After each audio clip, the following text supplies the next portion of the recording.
আপনাদের এলাকায় এই যে মানবরূপী একটা পশু বারবার ঢুকে ফিতনা লাগাচ্ছে, ওই শয়তানটাকে জিজ্ঞেস করতো, তুই যদি মুসলমান হোস তা কোরআনের বিরুদ্ধে কথা বলেছে কেস করেছিস?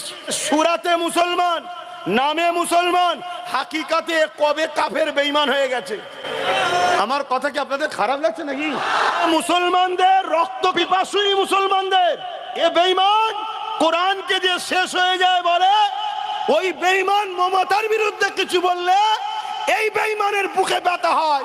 কিন্তু এই বেঈমান একবারও আজকে এত বড় কথা বললো কোরআনে নাকি ভুল আছে, একটা কেস করা দরকার ছিল না? ছিল না কেন? তুই কেস করা মানে 2.5-3 লক্ষ মানুষের কেস, কেন তুই এটা এমএলএ, ঠিক না বেঠিক?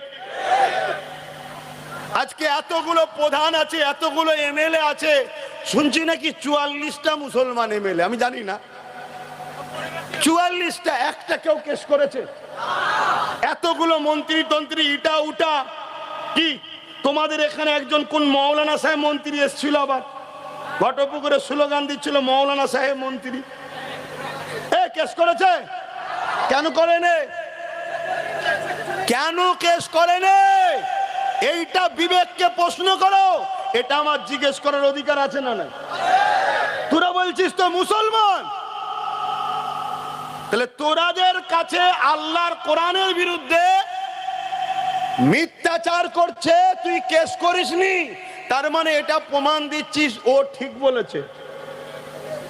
ও ঠিক বলেছে, না হয় অন্যায় বললে তুই কেস করতিস, আর নচেত তুই সেজে আছি মুসলমান শুধুমাত্র আমাদেরকে টুপি পড়াবি বলে। আমাদের জায়গাগুলোকে তোদের দ্বারা বেঈমানরা দখল করে রাখবে, এই জন্য তোদের মতো মুনাফেক ছেড়ে রেখেছে।